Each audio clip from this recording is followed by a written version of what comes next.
Over the next few hours, we'll be discussing the theology of Christian nonviolence or Christian pacifism. Now, basically, this is a subject area that few people, either inside or outside Christianity, are acquainted with. However, it's good to remember that in the first 3 centuries, approximately, of Christianity, the church was a pacific church. The Christians were not in the military. They did not, for the most part, take part even in civil affairs. They rejected the use of violence as personal protection. They also rejected violence as a tool of social responsibility. We are, since, however, the time of Constantine, at which time the church became Roman and the empire became Christian, the church has been, by and large, non-pacific. That is, it has accepted the position that violence, under some circumstances, is justifiable. However, the older tradition is that violence is to be totally rejected, because that's what Jesus says, and what Jesus says is God's will. Now, I know, and you know, that it's not difficult for a minister or a priest, or a layman for that matter, to preach those dimensions of the gospel to groups that are not particularly directly interested in those dimensions. What I mean is this, that it's easy to inveigh against the evils of abortion in an old age home. It could be extremely difficult to raise questions, to raise moral problems, to raise dilemmas about such matters as paying for nuclear armaments in a society where 99% of the people feel no moral qualm about paying for instruments of total annihilation of the human race. That if we are going to make any kind of progress, if knowledge is going to be anything more than simply learning about what we want to know, then we simply have to begin to investigate other areas. Possibly there are truths outside of truths that we want to pursue or want to know. Therefore, let me begin by this introduction, if you will, of a theology of Christian pacifism or a theology of Christian nonviolence by asking some very hard questions via some examples or stories. To begin with, recently, about a year ago, in a nationally syndicated news photo, there was a picture of a Madonna. It was the Blessed Mother holding the baby Jesus. But the baby Jesus was holding a hand grenade. Now, my question is this a legitimate Christian symbol? Or is it a symbol that simply does not communicate the teachings of Jesus accurately? Before one answers that, one should realize that the Madonna was a statute, a sacramental of piety, if you will, for a Latin American revolutionary group. Now, realizing the position that these people are in, they are oppressed 100 times, 1,000 times worse than any oppression that occurred in the United States at the time of the American Revolution. Before one answers too quickly that the Madonna with child with grenade is an unacceptable Christian symbol, doesn't one have to ask, was the American Revolution a Christian revolution? Could Christians engage in the American Revolution? If George Washington and Thomas Jefferson and all those people who were responsible for the blood and the torture and the suffering and the death of the American Revolution, if those people were Christians, are glorified as Christians, celebrated as Christians in bicentennial celebrations, then why not Che Guevara, or Fidel Castro, or Allende, or all those other thousands and tens of thousands, perhaps hundreds of thousands of people, say in Latin America, who are conducting a violent revolution against forms of oppression far more severe than the 13 colonies could even imagine? It's a hard question. Carry it one step further. If the Madonna with child with grenade is an unacceptable Christian symbol, what about the symbol of the military chaplaincy? Remember, the military chaplain is not one who says to the boys, killing is evil, killing is murder, killing is against the teachings of Jesus. That is, when it's done in the military. He may be concerned, as chaplains on both sides were during the Second World War, with the boys' sexual peccadillos. He may be concerned with stealing, perhaps especially stealing military goods. But he is not someone who is primarily concerned with killing under obedience to superior authority as being an evil. Is the military chaplain, is the military chaplaincy, which, by the way, in the United States is not paid for by the Catholic Church but paid for by the federal government, is the military chaplaincy a legitimate Christian symbol, or is it a symbol of something that is not Christian? Is it false witness? Is the Madonna with child with grenade false witness? Is this false witness? This is an article from the April 1975 edition of the Boston Pilot. Front page article entitled "The Cardinal Blesses Bicentennial Stamp." It reads, Cardinal Medeiros will take part in the bicentennial observance in Concord on Saturday, April 19th at 5 p.m., where he will bless a first-day issue postage stamp at the First Parish Meeting House. The 10-cent stamp, a semi-jumbo rectangular in yellow, red, blue, green, and 2 shades of black, was designed by Bradbury Thomas and is based upon the painting Lexington in Concord, 1775, by Henry Sandham. The scene depicted is Lexington Commons, where the first skirmish of the Revolutionary War took place on April 19, 1775. Shown in the Minutemen firing upon the troops, the British troops, with a British soldier on horseback to the right in the picture. Does the Cardinal Archbishop of Boston have any business blessing that stamp?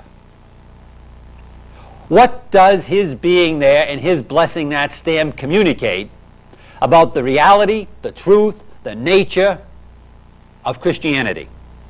That stamp contains pictures of men firing weapons at each other, some men on the ground, another man on the side holding a sword up. If you just look at the stamp, you know what the men on both sides are thinking.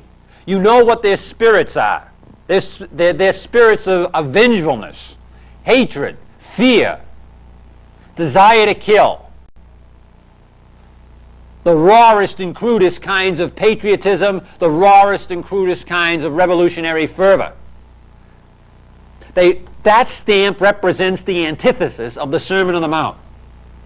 And yet, the Cardinal Archbishop was called upon, of Boston was called upon, and did bless it. what kind of communication does that give to the rest of the world and to the archdiocese about what Christianity is all about in relationship to the problem of violence, whether personal or institutional? Is that witness by the Cardinal any less accurate or any more accurate than the statue of the Madonna with child with grenade? These are extraordinarily difficult questions. Extraordinarily difficult from the historical point of view that those times closest to Jesus, most Christians, most of the time, were pacific. The first 300 years. Most difficult because we have grown up in and grown through and grown to believe a presentation of Christianity that simply says that violence, when it's approved by the state, or in some instances by some other institution, is acceptable, is Christian. What we are asking is, most seriously, what we are asking is, in this matter of violence, is it possible that the Church has become a messenger that has forgotten its message? If we're going to examine a theology of Christian nonviolence, Christian pacifism, then we have to begin where any other theology begins. Namely, we have to begin by examining fundamental tenets, fundamental dimensions, if you will, of the religious consciousness of man. A Jewish rabbi by the name of Abraham Heschel wrote a few years ago that religion is the answer to ultimate questions, and that the moment it becomes oblivious to ultimate questions, religion becomes irrelevant. He was concerned with the Jewish community. He was concerned that what was taking place was not that the community was not reading its scriptures, but that they had forgotten the questions that Scripture answers. And therefore they were reading answers to questions that they did not have. Heschel, of course, grew up in the Hasidic tradition of Judaism. I believe his great-grandfather was the great Hasidic teacher at Apt. But in the Hasidic tradition, the first step is not to know the answers, not to make the answers your own. The first step is that the questions have to become yours. You have to live the questions before you can live the answers. What I am suggesting is that if we are going to have a Christian theology of nonviolence, if we are going to present that, then our first obligation is to present the ultimate questions that any religion, any theology has to deal with. But these questions have to be more than questions. As Heschel says, and this is his thought that I'm going along with here, he makes a distinction between a question and a problem. He says a question is a thirst for knowledge, whereas a problem reflects a state of perplexity of the total personality. A question requires an answer. A problem requires a solution. There are certain things in human existence that are ultimate problems that create a state of perplexity for the entire personality and that require a solution that the whole personality can assent to. And they are different from mere abstract intellectual questions. Let me give you an example. A little while back, a young mother in Boston took her child to a playground. On the very day she took her child to a playground, a friend of mine was worried about whether he was going to get tenure at a leading university in a few years. And he knew he had to publish an article, at least one more article in that academic year. So he sat in his office and he decided to write an article on the subject of why does God allow suffering in the universe? What he did was he then went and he investigated various journals, various books, various people's answers to the question, why does God allow suffering? And he wrote an article to that question, why does God allow suffering?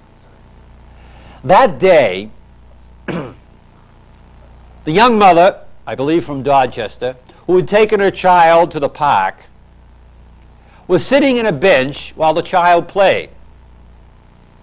Unbeknownst to her, the child had gone to an area of the park that the city had negligently forgotten to fence off while they were doing heavy construction.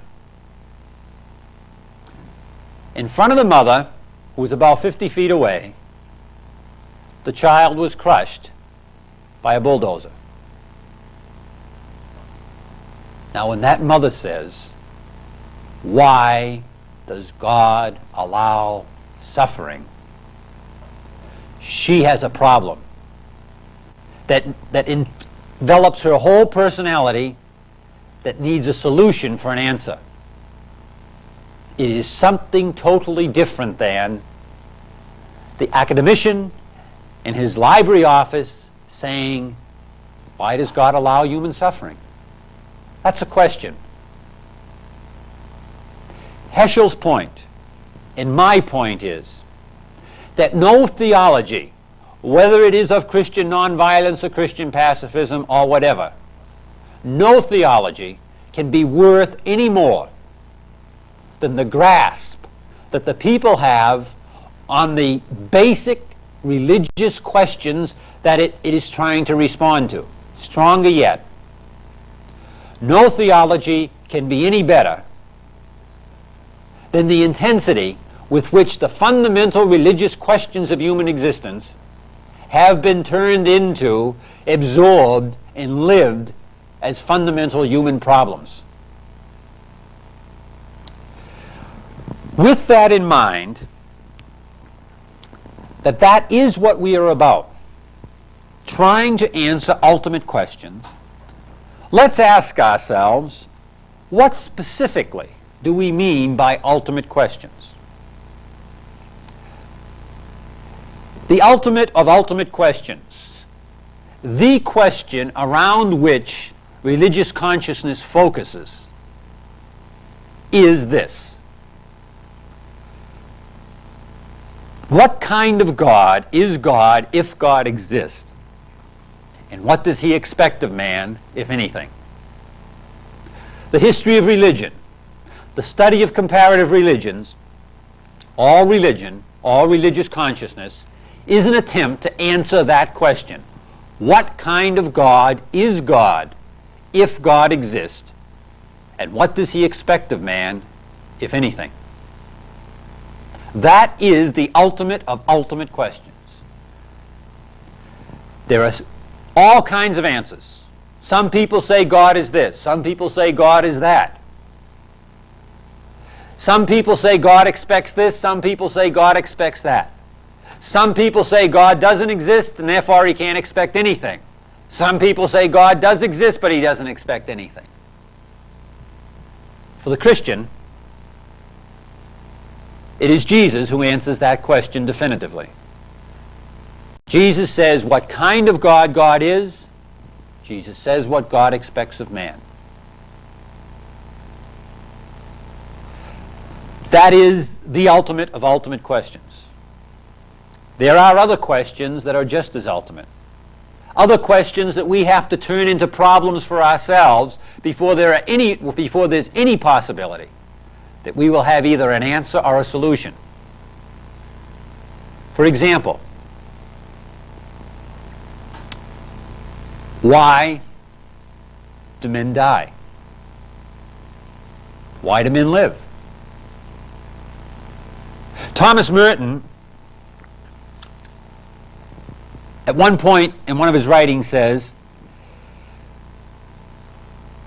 men, before they can begin to live, must first live the ultimate questions, or else there is no hope.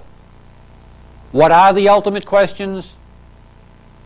The ultimate questions basically are, what is the purpose of my human existence, and what are the means that I have available to me of accomplishing that purpose? Do it another way. If we are going to be human beings, and we have no choice in the matter but to be human beings, we are either human beings because of an accident that we're here, or because we're the product of some purpose and order, some conscious, if you will, purpose and order. Those are the only two choices. We are either here because of a sheer accident, or we're here because someone put us here. Because what is obviously clear is we didn't put ourselves here. That being the state of things, we are confronted with a question that I didn't have anything to say about coming here. I realize that I'm going to die. Between the time that I find out that I'm here and the time that I'm going to die, whatever die means, which we'll talk about in a minute, my most serious question could phrase itself like this: what am I to do with time? What am I to do with my time? If Jesus is the revealer of God's will for man, then what has to take place is that whether we're talking about death, whether we're talking about suffering, whether we're talking about evil, whether we're talking about what to do with human time, whether we're talking about what kind of God God is and what he expects of man, if anything, Jesus has to answer those questions. If he doesn't answer those questions, he cannot be a revealer of the divine, because those are fundamental questions relating to the divine dimension of reality as far as human consciousness can begin to approach that. With that kind of reflection, let us begin a further kind of development in this sense here. Human consciousness is limited as to how it works. Human consciousness is intimately, intensely involved with truth, obviously. Jesus says, I am the way and the truth. Martin Buber sets his whole his whole moral theology around non-truth, or the lie. He says the lie is the unique sin that man introduces into the universe. Cardinal Newman used to say, says at one place, let heaven and earth fall before I lie. Gandhi entitles his whole life An Experiment in Truth. What is truth? On a philosophical, abstract level, truth is nothing more than, or is defined as, the conformity of mind to reality. However, that being so abstract, that's an answer to a question. What is truth in the realm, using Heschel's terms, of a solution to a problem? All right. The opposite of truth may be the best way of getting at truth. See what the opposite is, and truth will become clear. The opposite of truth we call a lie. If truth is the conformity of mind to reality, then a lie is conformity to mind to an illusion. Once again, philosophically speaking, truth is defined as the misplacing of the ontological imperative. What is the ontological imperative?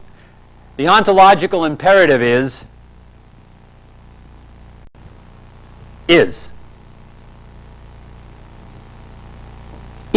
To misplace is to lie.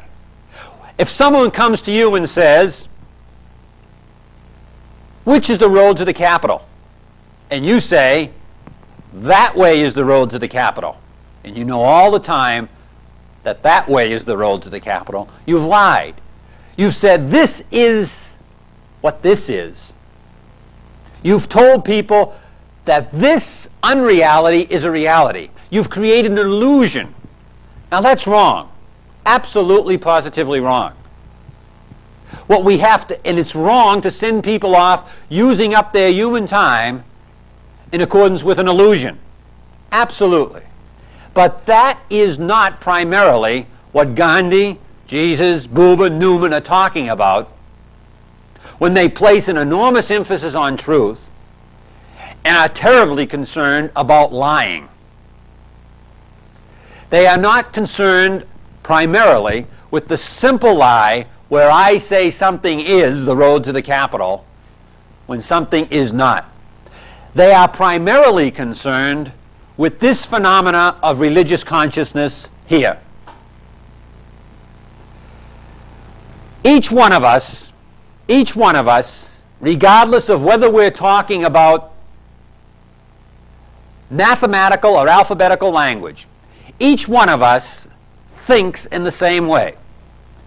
All systems of thought begin with self-evident first premises or truths. First premises or truths that cannot be logically proved within the system. First premises or truths that we know because they are self-evident. Once we get these truths, then we can apply our logic, get our conclusions, make our conclusions operational, and even institutionalize our conclusions. All well and good. But it all begins with a self-evident first premise or truth which we know, in which no one can tell us it's wrong if we're sure of it. Why? Because it is self-evident. What Gandhi, Buber, Jesus, Newman are talking about with the intense concern for truth and the intense concern for lying is this phenomena here, which is a basic phenomena to all religious consciousness. What happens when in place of self-evident first premises or truths, we begin our understanding of reality, our understanding of a reality, our piecing together of the answers to those ultimate questions and ultimate problems with self-evident lies or self-evident illusions or unrealities. That is, what happens when we begin at a level that no one can prove us wrong but ourselves with self-deception or bad faith. We can still apply our logic.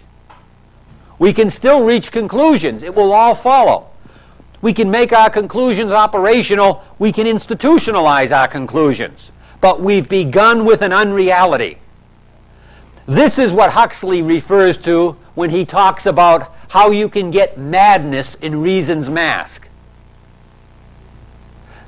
Depending where you start, certain conclusions must follow. Your conclusions are limited by your premises. If you start with lies, you are going to get conclusions that are absolutely logical. The logic can be shown from the outside, but they do not match reality because you've begun with what is an illusion.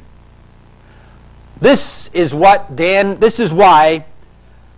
Berrigan refers to statistics as the last bastion of the infirm mind. What he's talking about is Statistics measure what is happening down here and down here. That's not the fundamental question. What is happening operationally or institutionally? This can be madness. It can even be logical madness, as people like Eichmann and so forth have shown us, and other people too. It is quite logical under some circumstances to bomb thousands, perhaps hundreds of thousands of children out of existence. It can be logical. But it's only logical if you begin depending upon the self-evident first truths that you begin with. One of the key phenomena in discussing religious consciousness, in discussing ultimate questions of religious consciousness to be aware of, is this problem of what Sartre calls bad faith and what is more formally known as religious self-deception.